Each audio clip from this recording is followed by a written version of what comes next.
Mi nombre es Clara. Tengo 28 años y jamás imaginé que el día de mi boda terminaría con champaña escurriendo por mi vestido color marfil y mi hermana menor, Isabelle, parada frente a mí con una copa vacía en la mano. Brindo por la estafa familiar vestida de blanco, anunció ante nuestros invitados atónitos. Detrás de su sonrisa cruel había toda una vida de celos, manipulación y un secreto familiar a punto de estallar. Mamá se lanzó hacia adelante para apartarla, susurrando. No lo dijo en serio. Pero yo sabía que sí. Lo que nadie imaginaba era que, para la mañana siguiente, mi venganza perfecta ya estaría en marcha, y lo cambiaría todo. Crecimos en un modesto bungalow en las afueras de Providence, Rhode Island, y la dinámica de nuestra familia se definió muy pronto. Papá murió cuando yo tenía 7 años e Isabella apenas 4. El funeral es un borrón de abrigos negros y condolencias murmuradas. Pero todavía puedo ver a mamá, Margaret, sosteniendo a Isabelle en su regazo durante la ceremonia, acariciándole el cabello y susurrándole palabras de consuelo, mientras yo estaba sentada sola en la banca de al lado, apretando un pañuelo arrugado con mi manita. Desde entonces, mamá volcó todo su dolor, sus esperanzas y su atención en Isabelle, como si proteger a la más pequeña pudiera equilibrar la pérdida. Yo, en cambio, me volví autosuficiente. Para tercer grado ya me preparaba sola el lunch y resolvía la tarea sin ayuda. Clara es tan independiente, presumía mamá ante los parientes, sin admitir jamás que mi independencia había nacido de la necesidad, no de una elección. La única persona que de verdad me veía era mi abuela June, la mamá de mi mamá. Vivía a 1 hora de distancia, pero los fines de semana que pasaba en su pequeña cabaña se convirtieron en mi refugio. Mientras mamá trabajaba turnos dobles como enfermera, la abuela llegaba en su vieja camioneta verde para recogerme. Tienes el espíritu de tu padre, me decía. Fuerte, inteligente, destinada a algo grande. En su cocina cálida me enseñó a hacer pay de arándanos desde cero y a cuadrar una chequera con precisión. En mi cumpleaños número 16, me llevó a comer, solo nosotras dos. Después del postre, se inclinó hacia mí y dijo en voz baja. He apartado un fondo universitario para ti, Clara. Lo suficiente para la licenciatura y, quizá, hasta para un posgrado si administras bien. ¿Isabelle también tiene uno? Pregunté por inercia, acostumbrada a esperar igualdad, incluso cuando nunca existía. El rostro de la abuela se puso serio. Isabelle tendrá sus propias oportunidades. Esto es para ti porque veo lo mucho que te esfuerzas. El dinero está en una cuenta especial que pasará a tu nombre cuando cumplas 25 o cuando te gradúes, lo que ocurra primero. No entendí la importancia de ese momento sino hasta mucho tiempo después. Mamá siempre tuvo reglas distintas para nosotras. La mía era la autosuficiencia.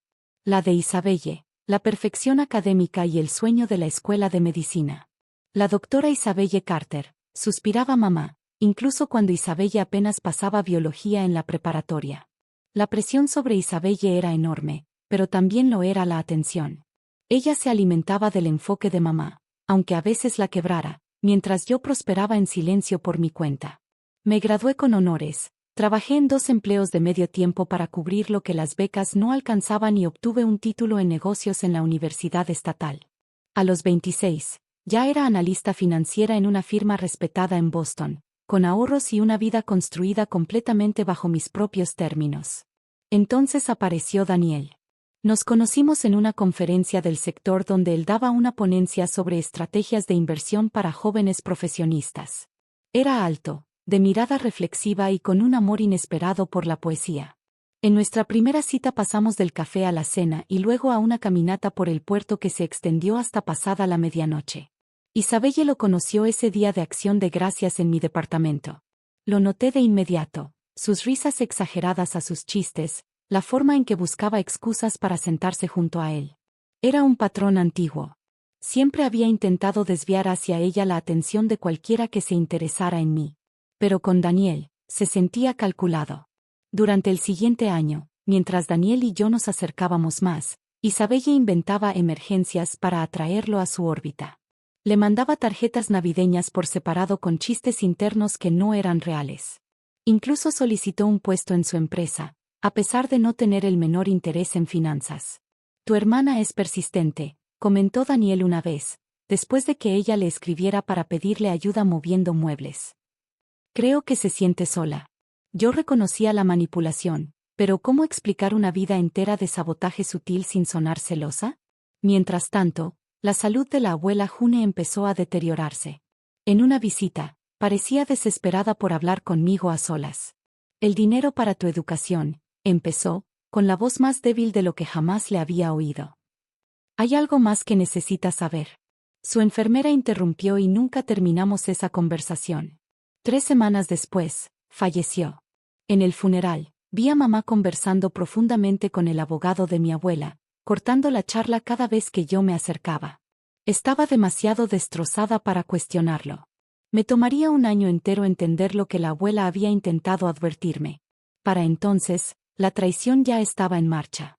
Daniel me pidió matrimonio en nuestro segundo aniversario, durante un fin de semana en Nantucket. Caminábamos por una playa tranquila al atardecer cuando se detuvo, tomó mis manos y dijo palabras que me hicieron doler el pecho de felicidad. El anillo, un diamante antiguo de su abuela, atrapó perfectamente la luz del ocaso. Por un instante fugaz, todo en mi mundo se sintió correcto. Esa sensación no duró. Cuando llamé a mamá para darle la noticia, su tono fue plano.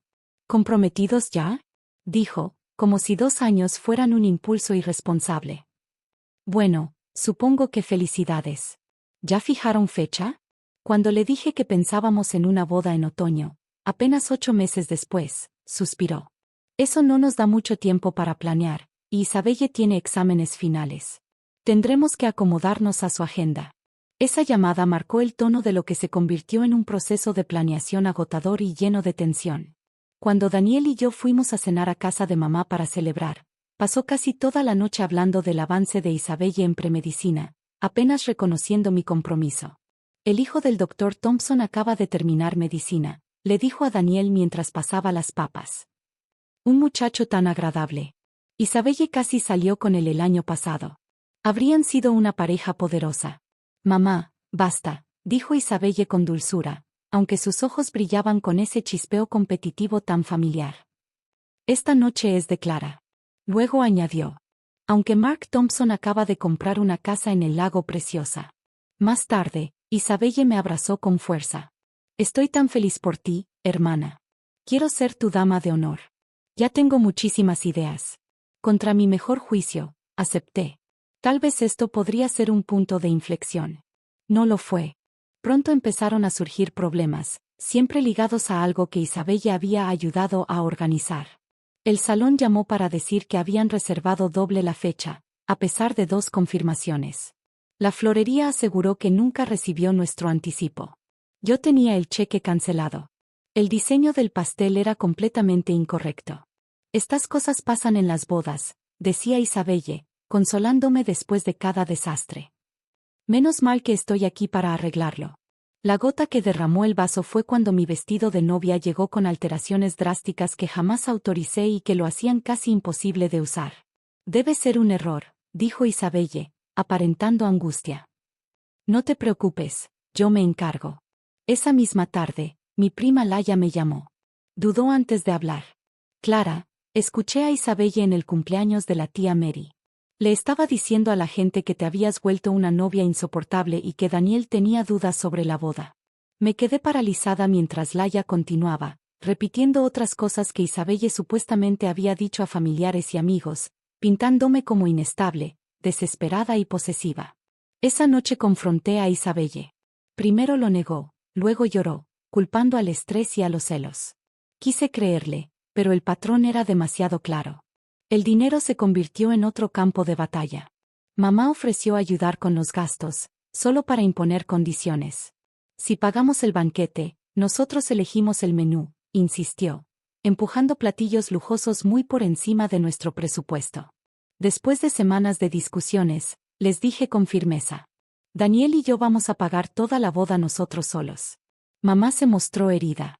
Solo quería darte la boda que mereces. Los padres apoyan las decisiones de sus hijos, respondí. No usan el dinero para controlarlos. Su rostro se endureció. Isabelle, siempre conciliadora en público, se alineó en silencio con ella mientras yo cerraba las cuentas de la boda. Entonces otra pregunta empezó a roerme por dentro. ¿Cómo estaba pagando mamá exactamente la educación de Isabelle? Ella cursaba su cuarto año en una carísima universidad privada, supuestamente en la ruta de premedicina. La muerte de mi abuela ocurrió justo antes de que Isabelle empezara la universidad. Siempre había asumido que mamá pagaba con su sueldo de enfermera y quizá con algo del viejo seguro de vida de papá. Pero los números no cuadraban. Mamá todavía tenía hipoteca, llevaba una vida modesta y su trabajo, aunque estable, no era precisamente bien pagado. Empecé a notar movimientos extraños en la vieja cuenta familiar compartida, la que se había creado originalmente para los gastos del hogar después de la muerte de papá. Por costumbre, yo seguía depositando pequeñas cantidades incluso después de mudarme. Al revisar los estados de cuenta recientes, vi retiros grandes perfectamente sincronizados con el inicio de cada semestre de Isabelle. Lo más inquietante fue que, 3 años atrás, justo después de que murió la abuela, había un depósito cuya cantidad era sospechosamente cercana a la suma que ella me había descrito alguna vez como mi fondo universitario. Intenté descartarlo, diciéndome que era el estrés de la boda lo que me estaba volviendo paranoica. Seguramente mamá no tomaría dinero destinado a mí, pero las dudas siguieron creciendo. 2 meses antes de la boda, asistí a una gala benéfica del hospital donde trabajaba mamá. Daniel estaba fuera de la ciudad, así que fui sola. Durante el cóctel, conocí a un hombre mayor, el Dr. Langford, profesor de bioquímica en la Universidad de Isabelle. ¿Carter? Repitió cuando le dije mi apellido. ¿Alguna relación con Isabelle Carter? Cuando le respondí que era mi hermana, su expresión cambió. Una joven interesante. ¿Apasionada? Sin duda. Está trabajando duro en su camino a medicina, respondí. El Dr. Langford arqueó una ceja. ¿Premedicina? ¿Eso es lo que anda diciendo? Cambió a la carrera de comunicación el año pasado, después de batallar con los requisitos de ciencias. Mi copa de champaña casi se me cae de la mano. Debe haber un error. Ha estado en laboratorios de biología, proyectos de química. Negó con la cabeza. Estaba en periodo de prueba académica antes de cambiarse de carrera. Comunicación probablemente le queda mejor. Me disculpé y fui directo a mi coche, con el corazón acelerado. Ya en casa, revisé las redes sociales de Isabelle. Ahí estaba, a plena vista, publicaciones sobre proyectos de medios y clases de periodismo. Ni una sola mención de ciencias en más de un año. ¿Por qué mentir? La semana siguiente pedí un día libre y manejé hasta su universidad. Haciéndome pasar por exalumna interesada en donar en nombre de mi abuela, me reuní con una asesora. Lo que me dijo me dejó temblando. Isabelle no solo había salido de premedicina, estaba en riesgo de ser expulsada por malas calificaciones y plagio. Su colegiatura se estaba pagando, en su mayoría, con cheques personales grandes, no con préstamos ni becas. Manejé directo a casa de mamá, entré con mi llave de repuesto y fui directo a su oficina. En el cajón inferior encontré una carpeta marcada como herencia June. Dentro había una copia del testamento de mi abuela, distinta a la que nos habían mostrado, donde se especificaba claramente un fideicomiso para mi educación. Sujetado con un clip había un comprobante de transferencia, casi $120,000 movidos a la cuenta personal de mamá apenas unos días después de que murió la abuela. Otro documento mostraba un fondo universitario para Isabelle financiado con exactamente esa misma cantidad. Y entonces vi una carta, escrita a mano por mi abuela, dirigida a mí. Si estás leyendo esto, temo que Margaret haya hecho exactamente lo que me preocupaba. Ese dinero nunca fue para Isabelle. La letra de mi abuela era firme, incluso en su advertencia. Mereces tu herencia, la libertad de construir tu futuro sin ataduras. He dejado copias del fideicomiso original con mi abogado, Paul Bennett. Contáctalo si es necesario. Mi amor por ti siempre ha sido inquebrantable. Eres más fuerte de lo que crees. El papel se me resbaló de las manos mientras las lágrimas me nublaban la vista.